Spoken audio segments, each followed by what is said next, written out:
Do you believe in violence? Are you a fan of fisticuffs, beating people over the head, shooting them? Do you think it's something that, all other things being equal, this country ought to have more of? I hope this answer for most of you is no, in most cases. But I want you to consider whether violence, and I'm going to speak right now particularly in a political context, whether violence is ever justified. Now, I hope it doesn't take you too long to realize that not only has violence been justified in a lot of cases by a lot of people, but violence has been indeed celebrated. And who are the great heroes of most nations over most of history? Heroes including heroes of the United States. Well, they're the military heroes. They're the ones who are really good at using violence to achieve the ends, the goals of the country. But I don't want to talk about war exactly today. I want to talk about, I'll call it civilian violence. And this is violence by civilian violence, I don't mean armed robbery. I don't mean muggings. I don't mean arson for the sake of arson. I want to talk about political violence in particular, because I don't know anybody, except perhaps, professional burglars and the like, who would defend criminal violence just as something that is good for the country, good for the society. But political violence, this is a different thing. And political violence is something that has recurred in American history many times. We've been talking about the period of the American Revolution. And eventually, of course, the American Revolution was this armed, violent uprising against the British government. But before we get there, we've got violence in the realm of American politics. The first sort of major organized violence of the Revolutionary period was the series of riots against the Stamp Act in 1765. Now, the Stamp Act was something that had been debated in Parliament, in the British Parliament, importantly in London, which is a long way away from the American colonies. It had been debated for months. It was very clear that the British government was looking for new sources of revenue, as they needed money, because the British government was deeply in debt after the long war, the 7 years of the 7 Years' War. And governments typically run up debt during wartime. And they usually hope to pay off the debt or pay down the debt during peacetime, when the demands on the government aren't so great. The demands, during war, of course, you have to support the army, you have to pay the soldiers, you have to buy the weapons, the ammunition, all the other stuff. But you do all sorts of other things because it's an emergency, because the country, perhaps because its future is imperiled, that you just wouldn't do in peacetime. And so you can cut back on expenses during peacetime. And this certainly was the practice in American history for most of American history. The United States would go to war, and it did periodically, the Revolutionary War, the War of 1812, the War with Mexico in the 1840s, the Civil War, and so on, all the way down to World War II, the Korean War, Vietnam, Persian Gulf War 91, the wars in Iraq and Afghanistan. But until the post-World War II period, the United States would dramatically reduce military expenses after the war was over, because after all, the war was over. You don't need so many soldiers, so send the soldiers home. The British government did this after the war with France, the one that ended in 1763. So they cut expenses. That's one of the ways of reducing the debt. You cut expenses. But that wasn't enough. They also needed to increase revenues. So you agreed to bring in more money. And the way they proposed to do this was to levy a series of new taxes. And the taxes that they were going to levy were taxes on Americans. Now, Americans had paid taxes before. And now, remember, these are Americans, but they're subject to the British Empire, and they're paying taxes to the British government. Now, in some cases, Americans paid taxes that stayed in the American colony. So if you were in New York, you would pay taxes in New York that would stay in New York. Not all of your taxes would stay in New York. Some of them would go to London. And the typical tax before 1765 was a tax on imports.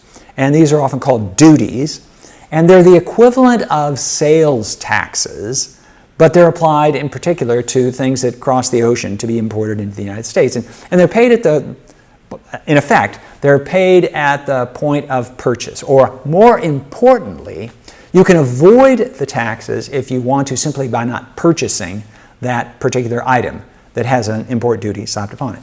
The stamp taxes were different. The stamp taxes were taxes that were going to affect all sorts of activities in daily life. The stamps referred to these stamps, these marks of the seal of approval, saying that this particular, often on paper products, and it could be just paper itself, it could also be the paper that was used for newspapers or for licenses or for a number of other things. And a lot of people, they really, if you were a lawyer, for example, if you were a minister and you had wedding licenses and things like this, birth certificates and all that, you had to buy this stuff. So you couldn't simply say, I don't want to pay that tax, therefore I won't buy that particular import. No, these were items that were essential to daily life. Some were frivolous. Playing cards, for example, were going to be taxed because they were this paper product and paper in and they had to be taxed. But the point was that these taxes were going to go and they were going to support directly to the British government. And here's the key, that they were new taxes. People get used to stuff.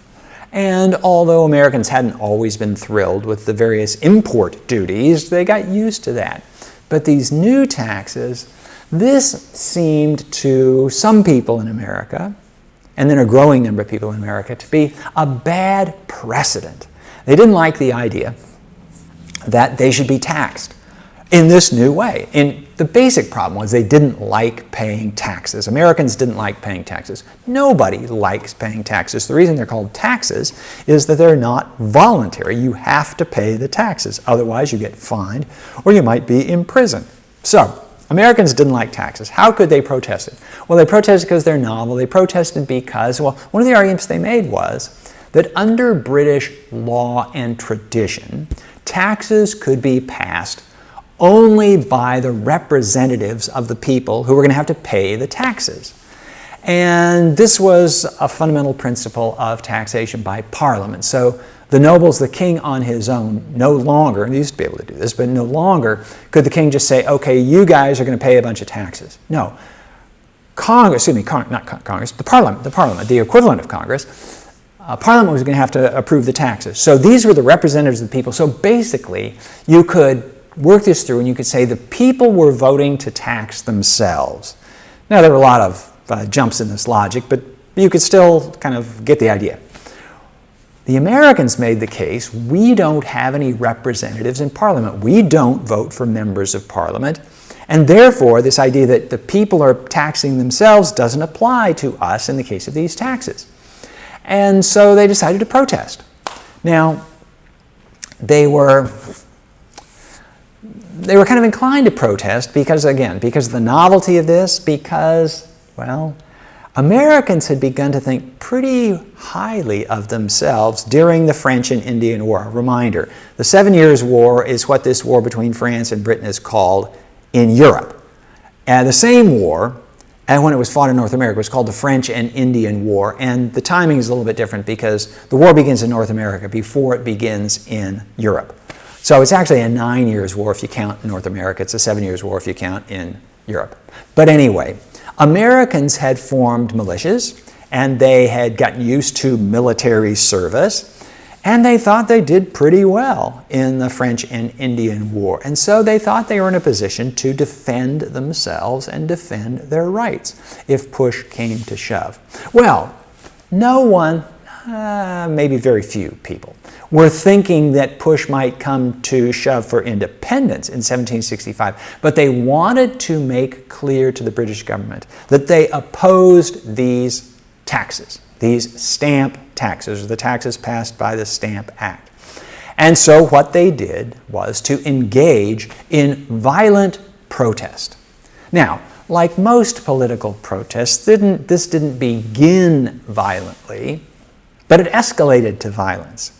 And I'm going to walk you through a little bit of sort of the mechanism and the dynamics of the escalation into violence, because it's important not only for the response to the Stamp Act, but for any number of other political protests that have emerged in the United States and other countries as recently as last summer in response to the killing of George Floyd and the Black Lives Matter and all this other stuff. And many of those protests turned violent. So there's a certain dynamic at play. And some of the violence is inadvertent, but some of the violence is deliberate. So here's the way it works. Opponents of the Stamp Act decide to come out and start shouting. Basically, they gather in groups. There's a march.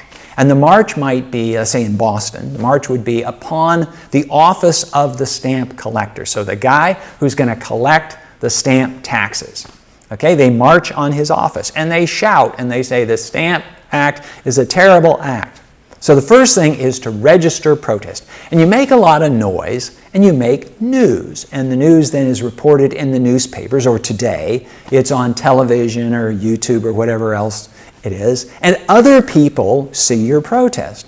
So it's not very effective politically just to mutter to yourself, the Stamp Act is this lousy thing. No, you want to lend the impression that lots of people are against the Stamp Act. And so you gather the noisiest people you can find, and off you go and protest the Stamp Act. And what your goal is to accomplish a couple of things. One is to exaggerate the number of people who are on your side, who oppose the Stamp Act. Because if you could give the impression that everybody in Boston, we'll assume we're in Boston still, everybody in Boston is opposed to the Stamp Act, that's a bigger deal than if just you and 6 of your friends are opposed to the Stamp Act. So you really puff yourselves up, you shout, and you make it look as though everybody's against the Stamp Act. And then maybe what you can do is to intimidate the stamp agent, the guy who's going to collect the taxes. Because if you can intimidate him so that he won't do his job, then the stamp taxes won't get collected. See, it would be great if you could prevent the actual collection of the tax, because you don't like the tax, you don't want the tax being collected. And it would be really good if you could do this, not simply by withholding your own money, but basically scaring the tax collector into saying, I'm giving up this job. I'm not going to have anything to do with this. Because then you can say, then the government can't even carry out its own law. And even if we wanted to, which we don't, but even if we wanted to, we couldn't pay the taxes.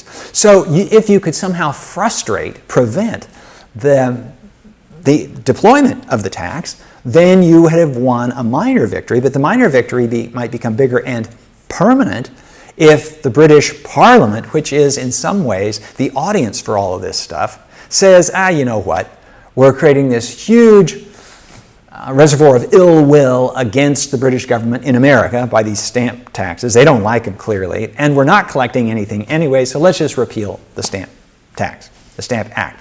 That was the goal of the protesters against the Stamp Act. But there's something else again, and this is always built into political violence, because up to this point, we're not really talking about any violence. Maybe there's some threats, basically saying to this stamp agent, this guy's name was Peter Oliver, saying to him, if you carry these out, we're going to beat you up. Or maybe you send a hangman's noose and saying, we're going to hang you and if you do this. Or another fun aspect of this was to burn the stamp agent in effigy, which meant to make a dummy, usually filled with straw or something, that was dressed to look like this person, and to burn it. And so basically, this is a death threat. And saying, if you do this, this could be you. We might actually kill you. Okay, so now we're escalating from just shouts to threats of violence. Well, so what do you do if the person against whom the threats of violence are made isn't intimidated? Well, then maybe you escalate from there. Maybe what you do is you start throwing rocks through the windows of the stamp agent, of the office. And basically what you try to do is you create as big a stir as possible. Again, it's one thing to shout against something. Okay, that's kind of news, but not that big news. But what if you burn down a house? What if people get hurt? That's even bigger news. And so there is this tendency to try to push things sort of as far as you can in order to make the biggest effect. Now, in the case of the Stamp Act, some of the stamp agents were actually seized bodily, and they were tarred and feathered. Now, there's no reason that you would have any idea what tarred and feathering was, before this course, but it was not something you wanted to have happen to you. Basically, your skin was covered with hot tar, which is hot and would burn you very badly. And then feathers are put on this, so they stick in the feathers. So you look pretty stupid, but you also suffer badly. It really hurts. So once again, what's happening is that the opponents of the Stamp Act are demonstrating their determination to prevent the act from being enforced. And then there's one other angle here, and we see this again during the American Revolutionary period in the Stamp Act case, but all the way down to the present in the various demonstrations in the summer of 2020. Another thing you want to do is, if you're the one organizing these protests, is to provoke the government into overreacting.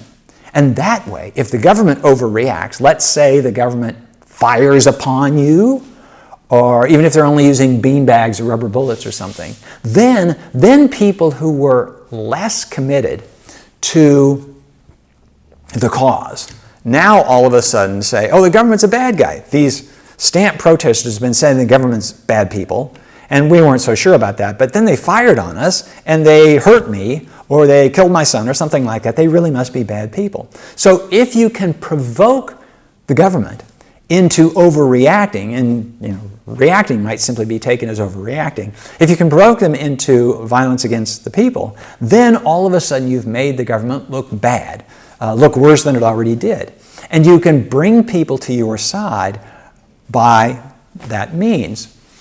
The protesters very often recognize that they are a small group, and there's a larger group of people who really don't care that much about the issue, at least they don't care as much as you do. And then there's the government, which is on the other side.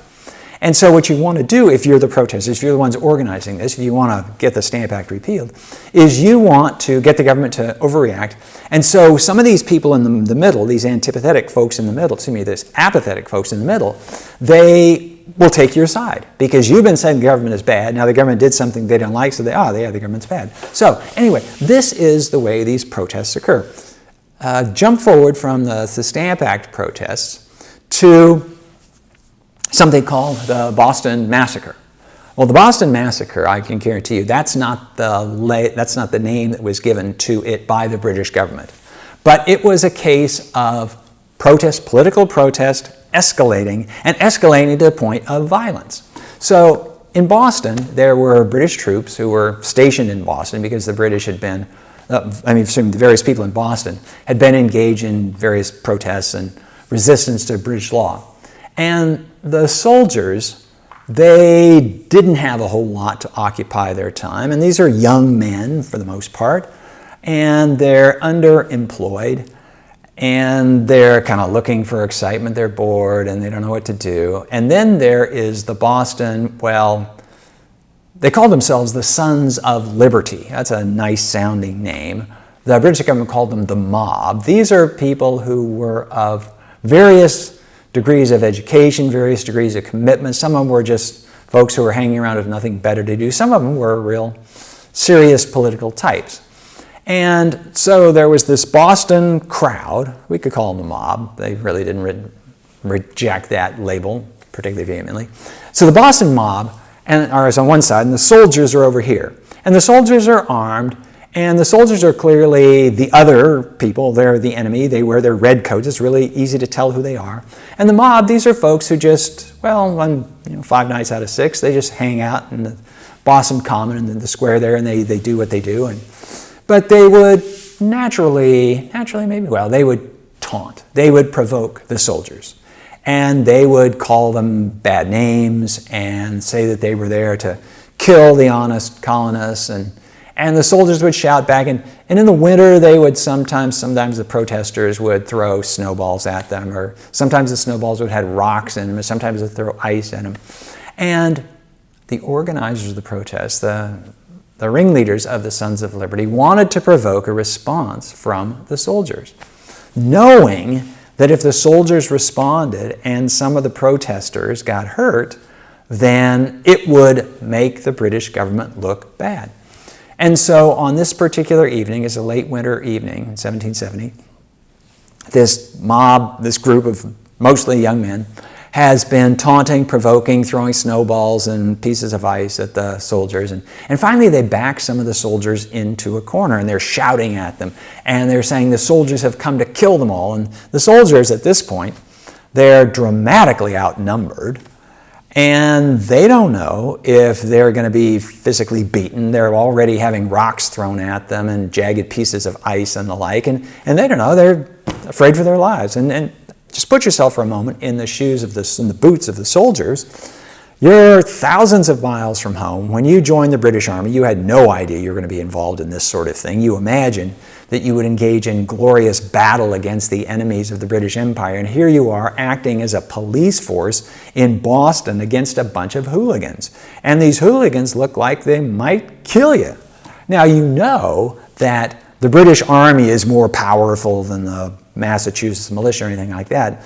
But that's not an important consideration when there are a handful of you, the soldiers, who are surrounded by hundreds of these angry mob.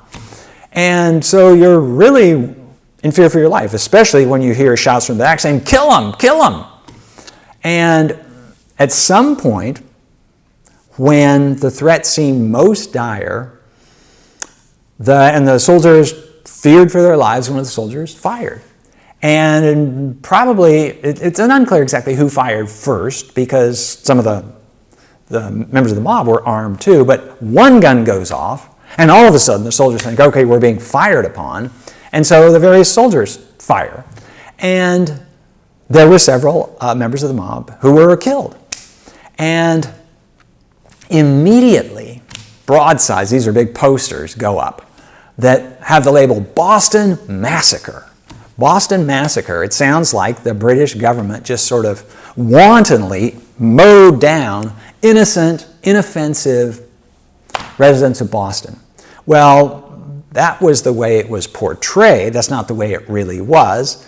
It was this particular violence, well, the lethal violence in this case was that by the British against the mob, but the mob was the one that started this off and escalated to this point of violence. And it was a tragedy, I guess, tragedy for the families and the individuals who were killed. As I say, the several Boston people who were killed. But it was a triumph. It was a triumph for I'll call it the building revolutionary movement, for those people who wanted to force the government to overreact, to force the government to act in a way, lethally against these unarmed Bostonians, in a way that the Sons of Liberty, the opponents of the British government, had been saying the British were intending to do all along. So this is the way the cycle of violence works. 3 years later, in what would be called the Boston Tea Party. Tea Party, that sounds pretty inoffensive. No, the Boston Tea Party was the vandalistic destruction of the equivalent of millions of dollars of British property in the form of tea. Tea that was in crates, on boxes, barrels, on these British ships that were in the harbor of Britain. And there were economic arguments behind this, but basically the folks in Boston didn't want to pay the tax, or they didn't want to buy this tea, which was being sold by the British monopoly, the British East India Company. And so they threw the tea overboard. Now, this is the equivalent of destroying, these days lately, burning a car, let's say. So if you're marching down the streets of Portland, Oregon, where there was violence pretty much throughout the summer of 2020, the people would just set cars on fire. And cars on fire, they make a good visual, they make a good photo and good video, and so it really looks like it's a big deal. Again, so the point is to make your protest look like a really big deal. The point is also to polarize opinion, to provoke the government, in the case of the riots in Portland, to provoke the police and the federal authorities into beating up some of the protesters, and especially if you can get them to fire upon, to beat up folks who weren't engaged in any kind of violence at all. Because then you get a nice YouTube clip or a clip on the evening news where this young mother says, I was just down here and I was in favor of the basic purpose of the protest, and then out of nowhere the police came and started beating me. Well, you have to take that with a grain of salt. The police didn't come out of nowhere. The police didn't start beating people until folks had been throwing rocks and bottles and things at the police and setting cars on fire. Maybe she hadn't thrown any, but she was the one who got hit. But that's the way this worked, and for many of the people involved, not all by any means, but for the organizers of this sort of thing, that is either directly the point or it's an understood potential side effect. So the question that I'll come back to pose to you, do you endorse this particular political strategy? One could argue, no, you should just engage in civil debate. You could, don't take up arms, don't commit violence, don't throw bricks through windows. You could take that position, and it's a perfectly plausible position. Or you could take another position. When I was in college, it was toward the end of the Vietnam War. This was in the early 1970s. And I marched in various anti-Vietnam War marches, protests, because I thought the war was stupid and just a bad policy decision and immoral in its own way. And I knew some people who did go farther than that, and they were willing to commit violence against property. I didn't know anybody who was going to commit violence against people, but violence against property. And I remember marching down the street one time, and this guy that I knew picked up a brick and chucked it through a big expensive window that probably cost $3,000 to replace. And I said, so how does this bring the end of the war in Vietnam closer? And he said, well, it gets attention. It makes the government realize that we folks, we the people, aren't going to stand for this. I said, but what does that building have to do with this? It doesn't matter. And I said, don't you think that it's kind of unfair to the person who owns the building? He said, yeah, but he said, well, put it this way. Okay, so that person is out, let's say $2,000 to replace the window. But if we can bring the end of the war closer, then hundreds, thousands of lives might be saved. And in the balance between $2,000 for a window, for a piece of property, and human lives, he said, I'm on the side of the human lives. So it's a plausible position. And people who live in democracies where these kinds of protests are allowed for the most part. If you live in a dictatorship, they don't let the protests get this far. Usually you get slapped in jail or shot right away. But in a democracy, political protest is a common tactic. In fact, if you added up all the political protests in American history, you'd come to the hundreds or thousands. And many of them, not all by any means, but many of them turn violent.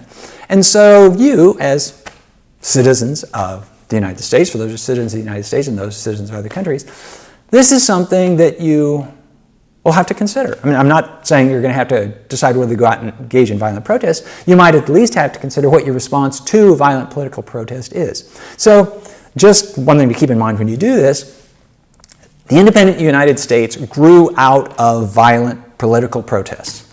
And as the events of last summer demonstrated, violent political protests are still with us. So it's an ongoing issue, and it's something that citizens of this country need to think about at one time or another.